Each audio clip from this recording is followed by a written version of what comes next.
ዓለም እየፈጠነች ነው። መንግስታት ኃይላቸውን በፍጥነት እየቀያየሩ ነው። ያልተጠበቁ ጉዳዮችም እያጋጠሙ ነው። ዓለም አቀፍ ህብረቶች መሰነጣጠቅ ጀምረዋል። ልክ እንደ ኔቶ አዳዲስ ህብረቶችም እየተመሰረቱ ነው። እንደ ብሪክስ ክስተቱ በጣም ፈጣን የሚባል ነው።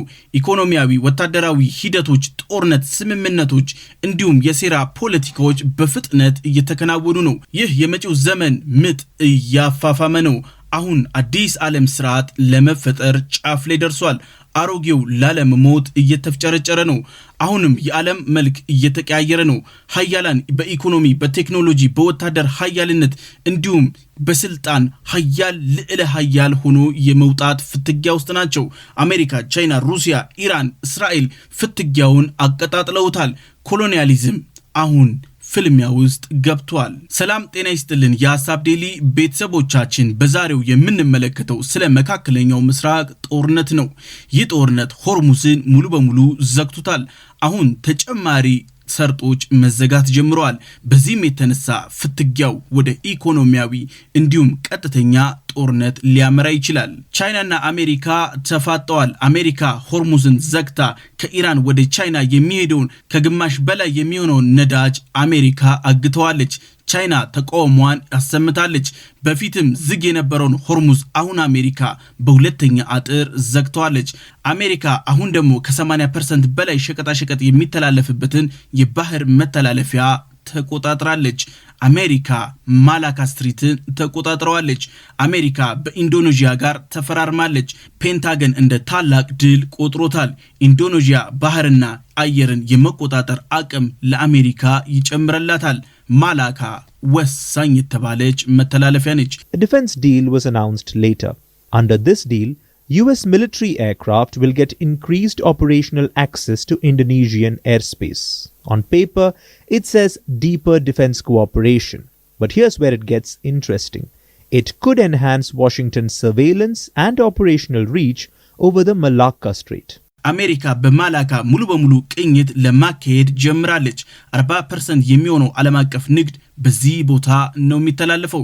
30% የሚሆነው ዓለም አቀፍ ግዙፍ የነዳጅ መተላለፊያን ቦታ ነው። ኢስት ኤሽያን ወሳኝ የተባለ የኢኮኖሚ የትርታ መስመር ይሉታል። ከ80% በላይ የሚሆነው የቻይና ነዳጅ መተላለፊያው ይህ ቦታ ነው። አሁን ማላካ በአሜሪካ እጅ ስር ወድቃለች።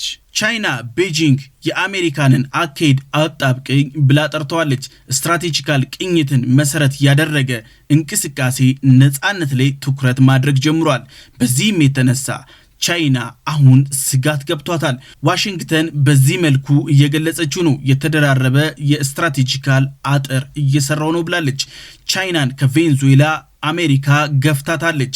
አሁን ደግሞ ቻይናን ከኢራን እየገፋቻት ነው። አሜሪካና ቻይና የንግድ ጦርነት ላይ ነበሩ።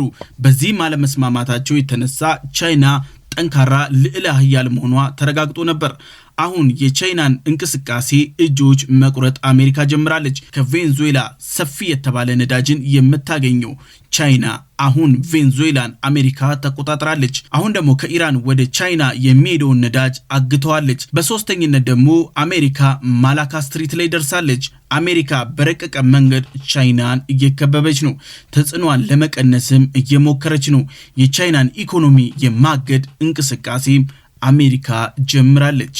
ቻይና ከትራምፕ ጋር የታሪፍ ጦርነት ጀምራለች። አሁን አሜሪካ የንግድ ጦርነቱን ወደ መሬት እያወረደችው ትገኛለች።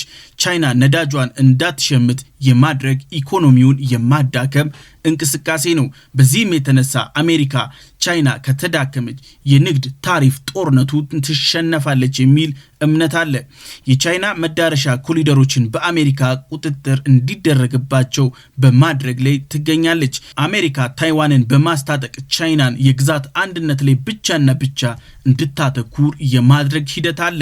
በዚህም አሜሪካ ተሳክቶላታል። ቻይና በኢንቨስትመንት አፍሪካን ከላይ እስከ ታች ይዛለች። አሁን ላይ ወሳኝ የተባለውን ክሪቲካል ሚነራል ቻይና በብቸኝነት ለተቀረው ዓለም እያቀረበች ነው። አሁን ያንን የእዝ ሰንሰለት አሜሪካ መበጠስ ትፈልጋለች። እንደ ኮንጎ ባሉ ሀገራት የፖለቲካ አለመግባባት ውስጥም በመግባት ክሪቲካል ሚነራሉን ከቻይና እጅ የመመንተፍ ስራን አሜሪካ እየሰራች ነው። አሜሪካ የቻይናን እጅ ከአፍሪካ ለመቁረጥ እየዛተች ነው። በዚህም የተነሳ የቻይና ኢኮኖሚን ለማሽመድመድ ሰፊ የተባለ እንቅስቃሴ ጀምራለች። ጦርነቱ አሁን ሀያል ሆኖ ማን ነው የሚወጣው የሚለው ሆኗል። አሜሪካ የንግድ ጦርነቱን ወደ መሬት ስላወረደችው ቻይና የነዳጅ መስመሮቿን ትቀይራለች ተብሎ ይጠበቃል። ግን ዋጋ የሚያስከፍል ነው። የሚከፈለው ዋጋ ደግሞ በቻይና ኢኮኖሚ ላይ ቀጥተኛ ተጽዕኖ የሚኖረው ነው። ይህ ደግሞ ቻይና የንግድ መስመሮቿን ራውቲንጓን ትቀይራለች። በዚህም የተነሳ ረዘም ያለ ጊዜ ይወስድባታል። ቻይና አሁን ትኩረቷ ኢንዶኔዥያ፣ ማሌዥያ እንዲሁም ሲንጋፖር ላይ እያደረገች ነው ተጽዕኖዋን ለመጨመር። በቻይናና በአሜሪካ መካከል አሁን መሬት ላይ የወረደ ፍትጊያ ትግል ተጀምሯል። በአሜሪካ ማላካ ስትሪት በመያዙ ሌላኛው ስጋት የገባት ሀገር ህንድ ነች። ህንድ ሰፊ የሚባል ኢኮኖሚ ሸቀጣሸቀጥ እንቅስቃሴ በዚህ መተላለፊያ በኩል ታከናውናለች። ህንድ ከ55% በላይ የሚሆነው ንግዷ በዚህ መስመር ያልፋል። በዚህም የተነሳ ቻይናም ህንድም ስጋት ገብቷቸዋል። ትራምፕ ወሳኝ የተባሉ የባህር ላይ መተላለፊያዎችን መቆጣጠር ወሳኝ ነው እያሉ ይገኛሉ። ትራምፕ ኢራን ላይ ያሰቡትን ድል አላገኙም። በዚህም የተነሳ ኔቶን ተወቃሽ አድርጓል እንጂ ሆርሙዝን በአጭር ጊዜ እንቆጣጠረው ነበር እያሉም ነው። ትራምፕ እንደ ቬንዙዌላ አስበውት ነበር ወደ ኢራን የገቡት። በ3 ቀን እንጨርሰዋለን የሚል እቅድ ይዘው ነበር። ግን ጦርነቱ 40 ቀን ደርሷል። ትራምፕ ሆርሙዝን ማስከፈት ተስኗቸዋል። በሆርሙዝ የተነሳ ዓለም አቀፍ ኢኮኖሚ አዳጋች የተባለ ችግር ውስጥ ገብቷል። አሁን ትራምፕ ሆርሙዝን ከውጪ የመዝጋት እንቅስቃሴ ጀምረዋል። በዚህም የተነሳ አውሮፓውያን ሆርሙዝ የሚታሰብ አይደለም፣ የነዳጅ መጠባበቂያቸውን ሙሉ በሙሉ እየጨረሱ ይገኛሉ። አውሮፓ ትራምፕን እንዲማጸኑ ትራምፕ የወጠኑት ውጥን ነው። ትራምፕ የአውሮፓ መሪዎችን ፈሪ ብለው ጠርተዋል። እንዲሁም ኔቶን የወረቀት ጥምረት ብለውታል። ይህ ወሳኝ የተባለ ጥምረት አሁን በትራምፕ ተጠልቷል። ዶናልድ ጄ ትራምፕ እንዳሉት ከሆነ በሚሊዮን ዶላር ለኔቶ አውጥተናል። ሁልጊዜ እኛ ከኔቶ ጋር ነበርን። አሜሪካ ደህንነቱ የተጠበቀ ዓለም እንዲኖር ኔቶን እየደገፍን ነው።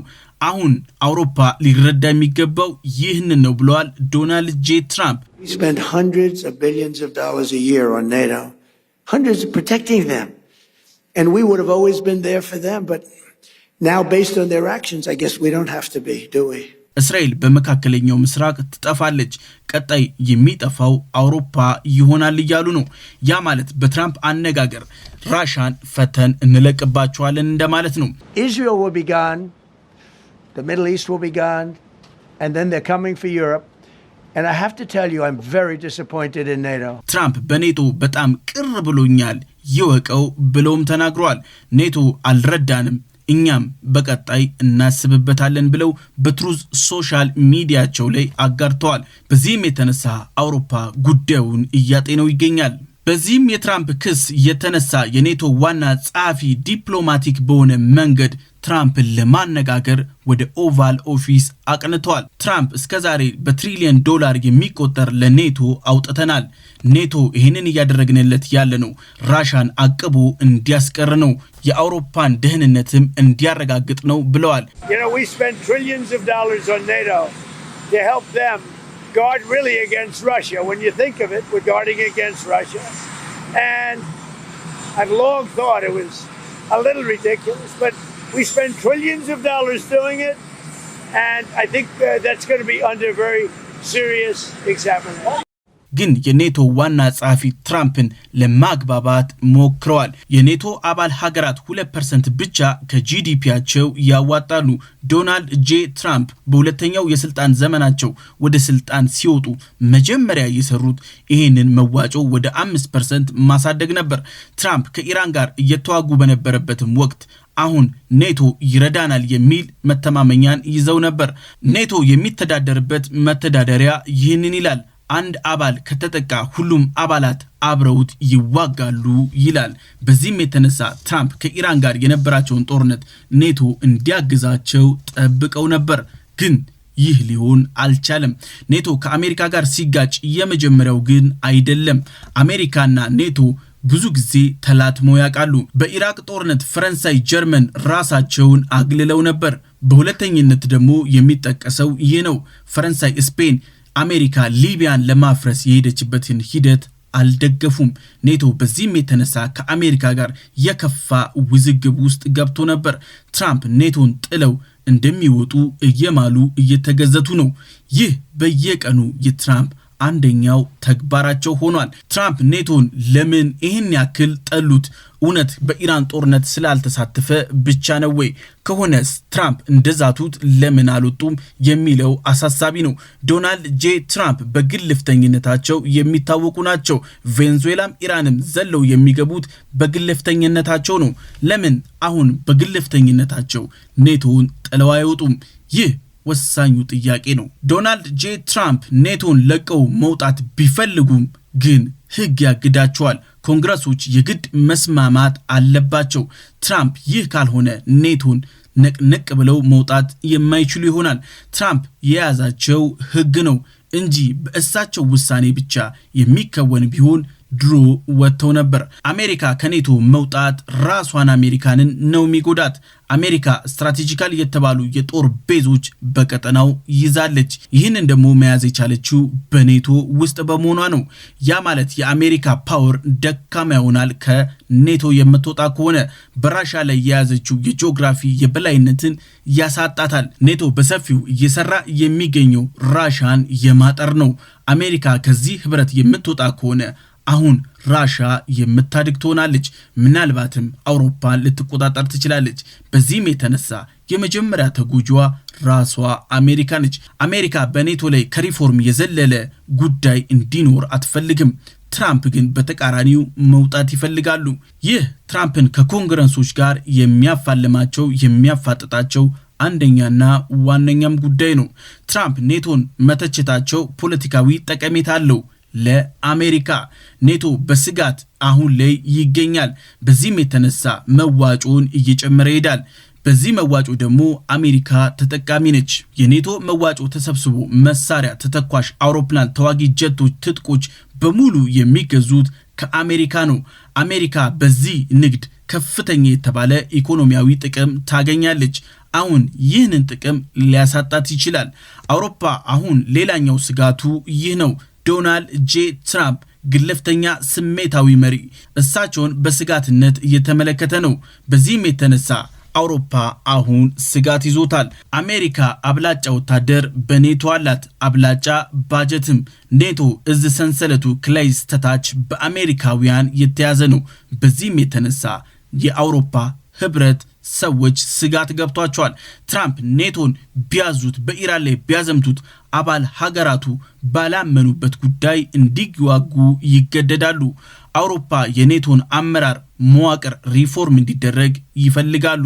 በዚህም የተነሳ ኢሮፒያን ኔቶ የሚል ቅጽል ስምም ራሱ ማውጣት ጀምሯል። አሁን አውሮፓ የአሜሪካንን የበላይነት በኔቶ ለመቀነስ ለማመጣጠን ይፈልጋሉ። ኔቶ ፍራንስና ዩናይትድ ኪንግደም ኒውክሌር እንዳላቸው ይታወቃል። በዚህም የተነሳ ትራምፕ አንድ ጦርነት የሚያስነሱ ከሆነ ጦርነቱ ወደ ኒውክሌር ጦርነት የሚያመራ ይሆናል። በዚህም የተነሳ የተቀሩት የአውሮፓ ሀገራት ስጋት ገብቷቸዋል። በኢራኑ ጦርነት የተነሳ ዶናልድ ጄ ትራምፕ ከብዙ አካላቶች ጋር መላተም ጀምረዋል። ከኔቶ እስከ አውሮፓ፣ ከአውሮፓ እስከ መካከለኛው ምስራቅ ፍጥጫ ውስጥ ገብተዋል። እንዲሁም በውስጥ ከኮንግረሶች እንዲሁም ከሪፐብሊካንም አባላቶች ጭምር መፋጠጥ ጀምረዋል። ዲሞክራቶች በቀጣይ ሰፊ እድል ይኖራቸዋል የሚል መላምቶች መመታት ጀምረዋል። አሁን ላይ የሰላም ድርድሮቹ ተስፋ ሰጪ ናቸው የሚባሉ መረጃዎች እየወጡ ነው። አሁን ላይ አሜሪካ በዚህ ጦርነት መቀጠል አትፈልግም። በዚህም የተነሳ አሸናፊ ሆና መውጣት ስለምትፈልግ ድርድሩን በበላይነት ማጠናቀቅ ትፈልጋለች። በዚህም የተነሳ አሁን ላይ ወሳኝ የተባለው ጥያቄ በድርድሩ ላይ ይህ ነው። አሜሪካ እንደምትለው ከሆነ ኢራን ሙሉ በሙሉ የኒውክሌር ፕሮሰስ እንድታቆም ነው ለዘላለም። ኢራን እንደምትለው ከሆነ ደግሞ ይህ ለሌሎች ሀገራት የተፈቀደ ለኔ ለምን ይከለከላል የሚል ነው። በዚህም የተነሳ አሜሪካ አሁን ላይ ኢራን አታብላላ የሚለውን ጥያቄ ወደ 20 ዓመት ዝቅ አድርገዋለች። ኢራን ለ20 ዓመታት ምንም አይነት የኒውክሌር ማብላላት ስራ እንዳትሰራ የሚል ነው። ኢራን ለዚህ ደግሞ አንደኛ አስማሚ የተባለ ንግግርን ተናግራለች። ኢራን እንዳለችው ከሆነ ለ5 ዓመታት ምንም አይነት የኒውክሌር ማብላላት አላደርግም። በሁለቱ ሀገራት መካከል አሁን ከ5 ዓመት እስከ 20 ዓመት ያለው ወሳኝ የድርድር ነጥብ ሆኗል። በዚህም የተነሳ እነ ሳውዲ አሸማጋይም ጭምር እየሆኑ መጥተዋል። እስላማባድ ስኬታማ የመሆኗ ነገር ተስፋ ሰጪ ነው እየተባለ ነው። በኒውክሌሩ ማብላላት ጉዳይ ሀገራቱ የሚስማሙ ከሆነ የሰላም ስምምነቱ ቀኑ የሚራዘም ይሆናል። በዚህም የተነሳ አሜሪካና ኢራን የረቀቀ የመስማሚያ ሰነድ አዘጋጅተው ሊፈራረሙ ይችላሉ። ዓለም ሰላም ሊያገኝ ይችላል። የሐሳብ ዴሊ ቤተሰቦቻችን የዛሬው ይህን ይመስል ነበር። በቀጣይ በሌላ አጀንዳ እስከምንገናኝ ሰላም ሁኑ።